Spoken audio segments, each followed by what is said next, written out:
আসসালামু আলাইকুম বন্ধুরা, যে যেখান থেকে এই ভিডিওটা দেখতেছেন আশা করি সবাই ভালো আছেন আর আমি খুব ভালো আছি। নাহার সুইট হোম চ্যানেল থেকে আপনাদেরকে অনেক অনেক ভালোবাসা জানিয়ে আবারও নতুন একটা ভিডিও আরম্ভ করলাম।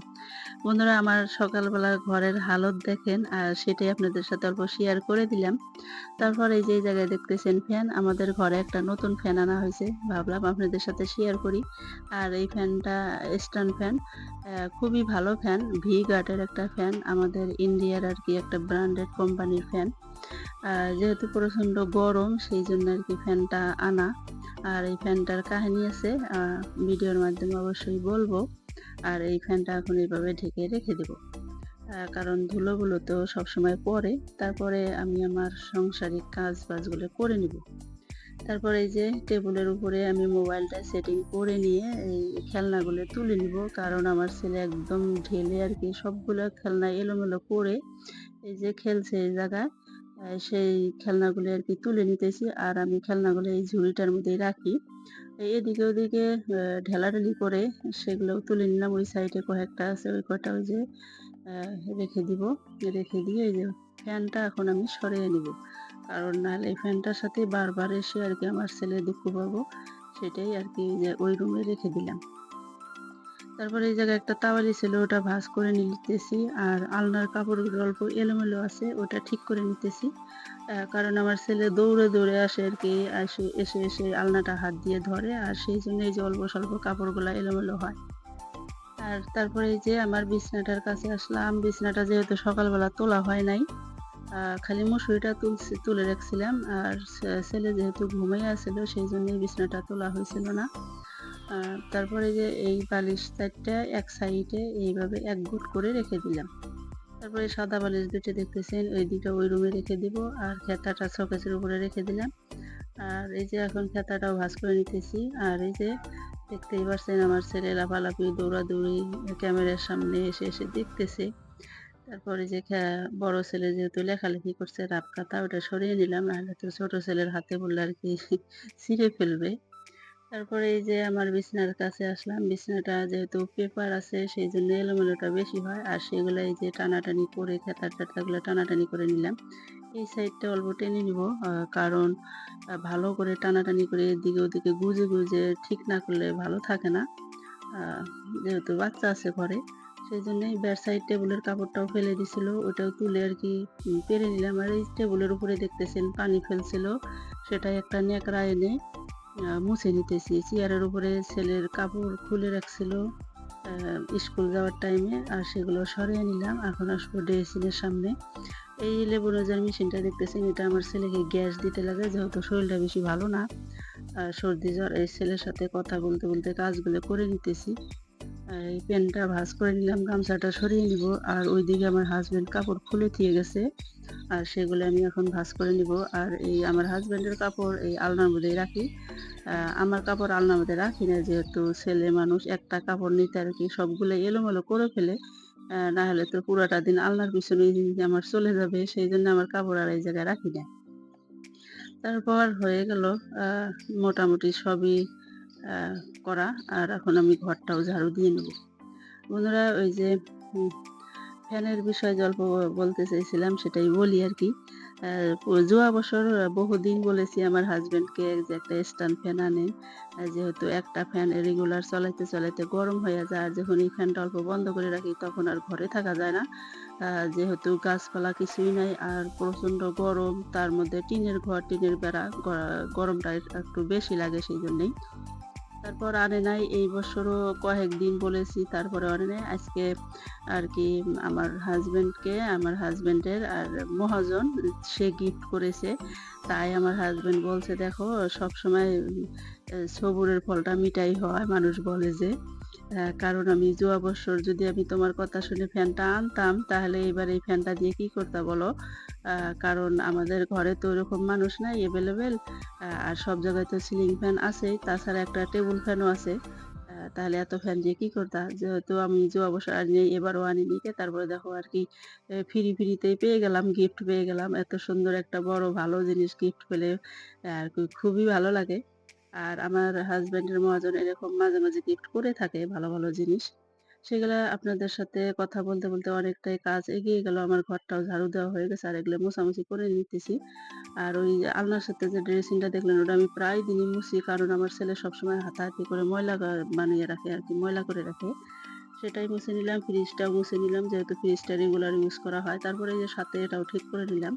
পাউডারটা বিছিয়ে আরকি এই যে ঘরে এসে আপনাদের সাথে অল্প শেয়ার করে দেই যে ঘরটা অল্প ক্লিন করার পরে আরকি কিরকম লাগে। অবশ্যই ভালো লাগে। যেরকমই ঘর হোক না কেন যদি একটু আপনি ক্লিন করে রাখেন আগের তুলনায় হয়তো একটু বেশি ভালো লাগে। আর এই যে জানালা দিয়ে দেখতেছেন আর এই জানালা দুটো দিয়ে আমার ঘরে প্রচণ্ড সুন্দর হাওয়া আসে। খুবই ভালো লাগে আরকি। ওই সাইডে যেহেতু বাড়িঘর কিছুই নাই। তারপরে যাব আমি আমার রান্নাঘরে। যেহেতু কোনো কাজই করা হয়নি। এই ঘরটাই খালি ঠিকঠাক করা হলো। তারপরে এই যে এসে আরকি ডাইনিংটা ঠিক করে নেব। কারণ ডাইনিংটা সবথেকে বড় আর এটা চোখে লাগে বেশি। বাসনগুলো আমি বেসিংয়ে রেখে দিলাম। তারপরে যে ঝাড়ু দিয়ে ঝেড়ে ভেজা একটা ন্যাকড়া দিয়ে মুছে নিব। কারণ সকালবেলা চাগুলো যেহেতু ছেলেরা ডাইনিং এর উপরে বসে খায়, চেয়ার টুল দিয়ে নকল পায় না। সেই জন্যই খুবই চাটা পড়ে থাকে সেগুলো আর ভেজা ন্যাকড়া দিয়ে ঘষে, ঘষে তুলতে হয়। ডাইনিংটা আমার মোছামুছি হয়ে গেছে। এখন এই যে মিট কেসের উপরটা অল্প ঝাড়ু দিয়ে নিয়ে যে মুছে নিতেছি। তারপর এই যে গ্যাসের টেবুলের যাব ওই হ্যান্ডেল সসপ্যান ওগুলা চাটা আছে ওগুলা সরিয়ে নিব। তারপর ওইটাও ঝাড়ু দিয়ে নিব। ঝাড়ুটা দিয়ে ওই যে যেহেতু সকালবেলা রুটি বানা হয়েছে আটা ময়দাগুলো পড়ে আছে সেটাই আর কি যে ঝাড়ু দিয়ে নিয়ে বাসন ধোয়া ঝামা দিয়ে ঘষে ঘষে তোলা লাগবো, নাহলে ওগুলো ওঠে না। আর এই যে ঝামাটা দিয়ে ওগুলো আমি এখন ঘষে ঘষে উঠিয়ে নিতেছি। সাথে গ্যাসটা অল্প ঘষে নিতেছি কারণ ঘি দিয়ে রুটি ভাজা হয় ওগুলো ছিটিয়ে ছিটিয়ে গ্যাসের উপরে পড়ে পড়ে থাকে আর কি, তেল ছিটে হয়ে থাকে। সেটাই ভালো করে মুছে নিতেছি। আর এগুলো আমার মোছামুছি হয়ে গেলে তারপরে এখন যাব আমি এই যে বারান্দায়। এটা ওই যে সাথেই ক্যাবিনেটটা টাইপের ওটাও মুছে নিলাম। বারান্দার বিছানাটা ঝাড়ু দিয়ে নিলাম। ঝাড়ুটা এই জায়গায় রাখি আর কি ড্রেসিং এর পাকটা। তারপরে এই যে ঝাড়ু নিয়ে আসলাম। এই জায়গায় আমার ছেলে জুসের প্যাকেট খেয়ে আর কি ভিতরে ঢেল মেরে দিছে। সেটাই হাত দিয়ে টেনে আনলাম। আর এটা এনে আর কি যে ভালো করে বারান্দাটা ঝাড়ু দিয়ে আর কি রান্নাঘরের ওই সাইডে নিয়ে যাব। বন্ধুরা সদাচল আমরা পাকঘর বলি আর সেটাই মুখে এসে যায়। তারপরে যে আমি যেহেতু ময়লাগুলো বাইরে ফেলে দিব না কারণ এই সকাল সকাল দুয়ার ঝাড়ুটা দিব না আমি তো আর কি। তারপরে যে ময়লাগুলো রান্নাঘরে নিয়ে আসলাম আর এইভাবে ভালো করে ঝাড়ু দিয়ে নিব। এই জায়গায় পলিথিনগুলো ঢুকে আছে সকালবেলা যেহেতু লবণ আর শেষ হয়ে গেছিল আর ছেলেকে ওই যে স্লাইস দিয়ে চা খেয়েছে ওগুলার পলিথিনগুলো ডাইনিং এর উপরে ছিল ফ্যানে আর কি ওই দিকে ঢুকে গেছে। তারপর ভালো করে ঘরটা ঝাড়ু দিয়ে নিব।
এই তো বন্ধুরা ঘরটাও ঝাড়ু দিয়ে বাসনটা ধুয়ে নিলাম, দেখতেই পারলেন। তারপরে আর কি যে বেসিংটা এখন ঘষে নিতেছি। আর বাসন ধোয়ার পর যদি বেসিংটা এভাবে ঘষে না নেই তারপর আর কি বেসিংটা ঘষা হয়ই না। তারপরে এই যে বাসনগুলা যার যার জায়গায় রেখে দিতেছি। ওই জানলার পাশে আর কি আমার ছেলে দাঁড়িয়ে দাঁড়িয়ে পাখি এটা ওটা দেখতেছে। গ্যাসের এই ঝিকগুলা লাগিয়ে নেব, কারণ অল্প করে আমি রান্নাবান্না স্টার্ট করব। এইগুলো কাজ আমি পুরো 1 ঘন্টার মধ্যে সব কিছু কমপ্লিট করতে পারি। আজকে হয়তো পারি নাই, কারণ ক্যামেরা সেটিং করার আলাদা একটা সময় যায়, এদিকে ওদিক ক্যামেরাগুলো ঠিক করতে হয়। তারপরে এক ঝলক দেখাই দিলাম। আর দুপুরবেলা আসলাম আপনাদের সাথে রান্নাবান্না শেয়ার করার জন্য। আর এই কাজগুলো করার পর আমি দুয়ারটা ঝাড়ু দিয়ে নিছি, কাপড় ধুয়ে নিছি, গাওটাও ধোয়া হয়ে গেছে। গাওটাও ধোয়ার পর আর কি রান্নাবান্নাটা করতেছি। আর এই যে ছোটো পাল্লাটার মধ্যে পানি বসিয়ে দিছি গরম হইতে। আর এই যে তাওয়াটার মধ্যে তেল দিয়ে অল্প নাড়াচাড়া করে নিলাম, কারণ মাছগুলো এইভাবে এক এক করে ভেজে নেব ভালো করে। এই তো মাছগুলো অল্প পরে আর কি ঢাকনা দিয়ে দিব, ঢাকনা দিয়ে ঢেকে দিব।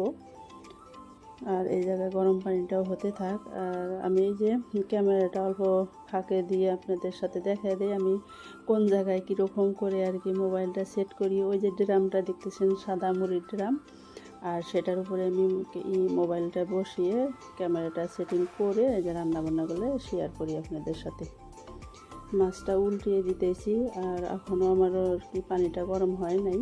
আর এই যে পানিটা গরম হয়ে গেল, গ্যাসটা কমিয়ে দিয়ে আমি পাল্লাটা নামিয়ে ঢাকনা দিয়ে ঢেকে দিলাম। তারপরে ওই চুলাটার মধ্যে আমি এই যে তাওয়াটা দিয়ে দিলাম, আর এই চুলাটার মধ্যে কড়াই বসিয়ে দিলাম। আর সেই জায়গায় কাঁচামরিচ পেঁয়াজ কেটে রাখছিলাম, সেগুলো অল্প নাড়াচাড়া করতেছি, কারণ সোমবারটা দিয়ে আর কি সবজিটা বসিয়ে দিব। তেল দিয়ে দিলাম, অল্প নাড়াচাড়ি করে নিতেছি। আর আজকে আমাদের একটা মিক্স সবজি হবো, ভেন্ডি আলু বাগুনের সবজি একটা। আর এই জায়গায় যে মাছটা এক সাইড হয়ে গেছে, আমি উল্টিয়ে পাল্টিয়ে দিতেছি। হয়ে গেল উল্টানো। গ্যাসটা অল্প কমিয়ে দিলাম। তারপরে যে মাছের উপরে অল্প তেলটা দিয়ে দিই, অল্প কম হয়েছে। আর ওই যে গোটাল জিরে আমি সোমবার এসে গেছে যেহেতু দিয়ে দিলাম। তারপর অল্প নাড়াচাড়া করে এই যে সবজিগুলো ঢেলে নিব। আর এই যে কাঁচা সবজিগুলোর উপরে আমি হলুদের গুঁড়ো, শুকনো লঙ্কার গুঁড়ো আর জিরের গুঁড়ো ওগুলো দিয়ে, কাঁচামরিচের পেস্ট, লবণ ওগুলো সব কিছু দিয়ে রাখছিলাম। তারপরে যে ঢেলে দিয়ে নাড়াচাড়া করে নিতেছি। নাড়াচাড়া করে অল্প পরে আর কি ঢেকে দেব।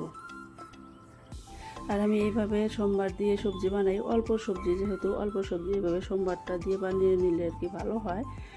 সময়টা অল্প টাইম মানে কম লাগে। তারপর ঢাকনাটা উঠায় দিয়ে আমি এভাবে নাড়াচাড়া করে নিব। করে আর কি জায়গায় যে জায়গায় গরম পানিটা যে করে রাখছি সেটা ঝোল দিয়ে দিব। আর এই যে আমি ঝোলটা দিয়ে দিতেছি। ঝোলটা দেওয়া হয়ে গেছে, কিছু টাইম হতে থাক।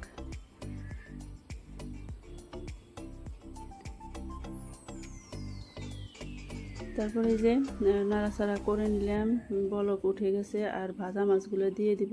আর এই যে তাওয়াটা সরিয়ে নিব। আর সবজিটা হতে হতে আর কি এই ফাঁকে ভাতটা বসিয়ে দিব। ভাতের চালটাও বের করে নিলাম। বন্ধুরা, আমার ভিডিওটা শেষ করে দিব। আপনাদের সাথে আমার বিদায় নেওয়ার সময় হয়ে গেল। আপনারা যে যেখান থেকে ভিডিওটা দেখতেছেন, আশা করি সবাই ভালো থাকবেন, সুস্থ থাকবেন।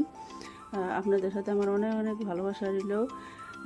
আর নেক্সট ভিডিওর মাধ্যমে আবারও দেখা হবে ইনশাল্লাহ। আল্লাহ হাফেজ।